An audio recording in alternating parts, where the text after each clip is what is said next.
Nama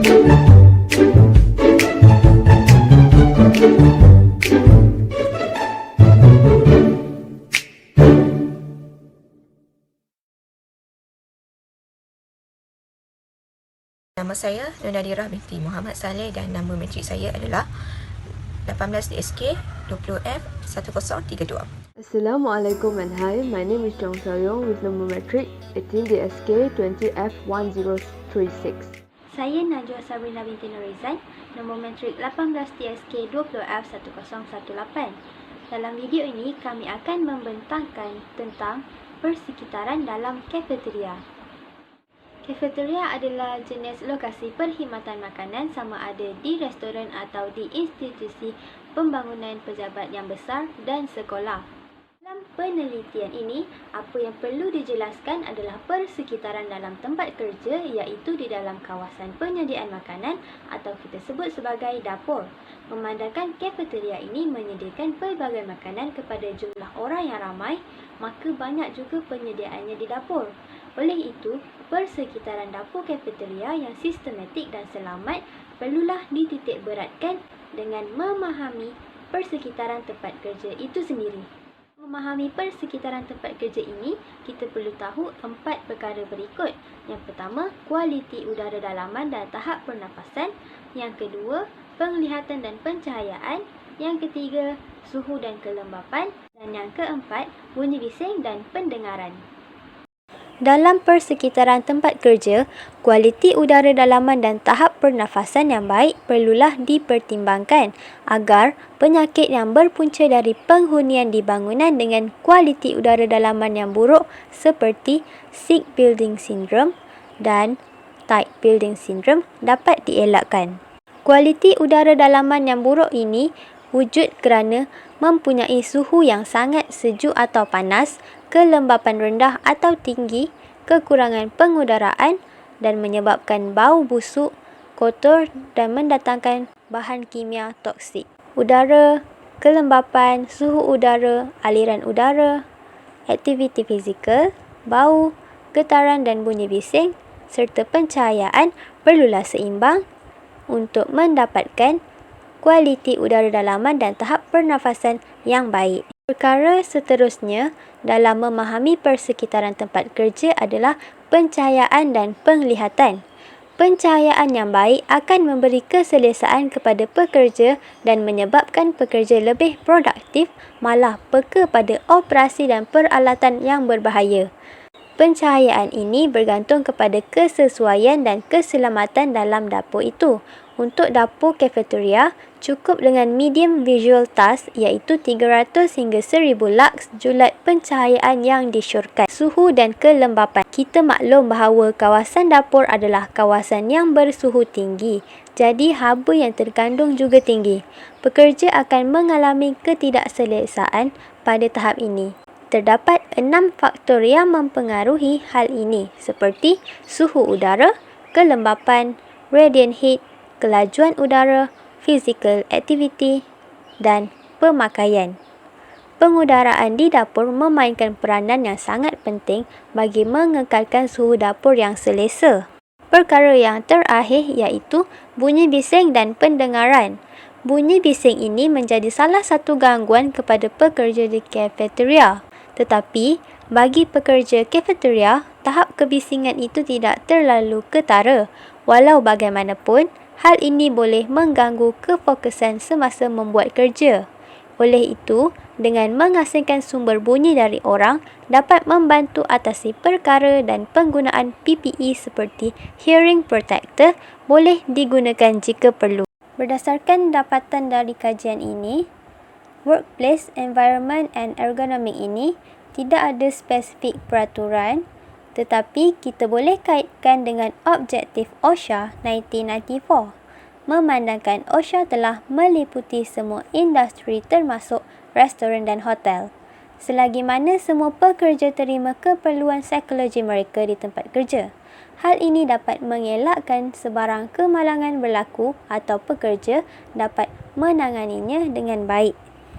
So I would like to state my views and comment on safe work practice in order to get a healthy and safe environment. Having a safe work in cafeteria can cause a lot of benefit to everyone.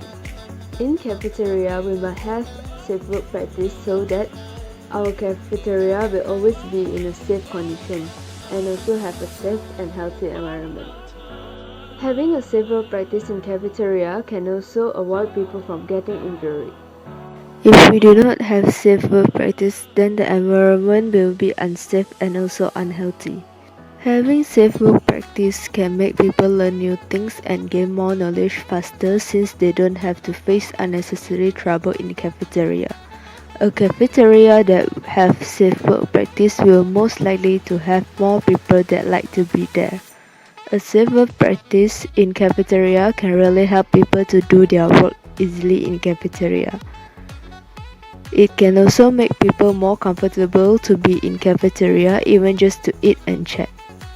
Having a safe work practice in cafeteria is usually will be hard when starting, but once people are used to it, it will actually be easier than they thought in cafeteria.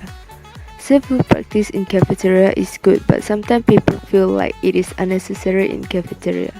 Safe work practice in cafeteria can also cause stress to people when they are not used to it in cafeteria.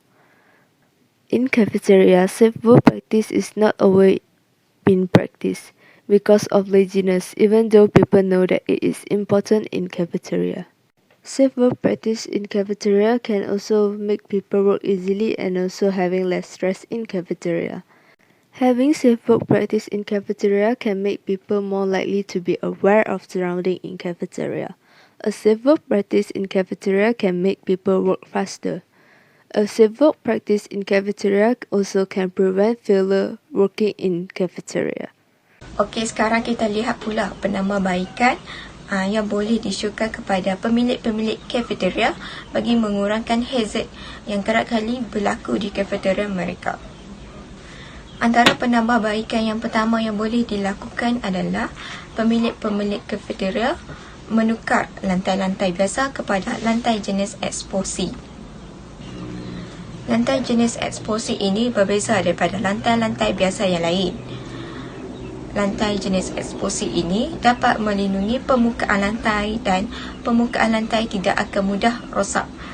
Selain itu juga, lantai jenis eksposi ini juga dipanggil sebagai lantai anti-lincin ataupun anti-slip. Oleh itu, dengan menggunakan lantai jenis eksposi ini, bahaya tergelincir ataupun terjatuh di atas lantai dapat dikurangkan. Oleh itu, pemilik-pemilik kafeteria disyorkan untuk menukarkan lantai-lantai biasa kepada lantai jenis eksposi ini. Penambahbaikan yang boleh disyorkan kepada pemilik-pemilik kafeteria bagi mengelakkan kebakaran merebak menjadi besar. Antaranya adalah pemilik-pemilik kafeteria memasang water sprinkler system. Fire sprinkler ini merupakan pemadam api yang berasaskan air. Fungsinya adalah untuk mengesan suhu panas yang berlaku akibat kebakaran dan pada masa yang sama sebagai pelaksanaan pemadam api secara langsung. Dengan adanya water sprinkler system ini, ia dapat mengurangkan risiko kerugian yang berlaku akibat kebakaran. Dan yang terakhir sekali adalah menggunakan bahan-bahan pembersihan seperti bahan cucian yang berkualiti tinggi dan diiktiraf oleh pihak berkuasa. Setiap pemilik kafeteria tidak boleh memandang remeh terhadap bahan pembersihan yang digunakan. Setiap pemilik perlulah mengambil berat tentang bahan yang hendak digunakan untuk melakukan aktiviti pembersihan. Seperti yang utamanya adalah sabun. Sama ada sabun untuk mencuci barangan maupun sabun untuk mencuci tangan. Sabun yang hendak digunakan perlulah mempunyai kelulusan ataupun diiktirafkan oleh pihak yang berkuasa. Hal ini adalah untuk mengelakkan pekerja maupun pelanggan daripada terkena penyakit iaitu seperti gatal-gatal, kulit kering dan sebagainya.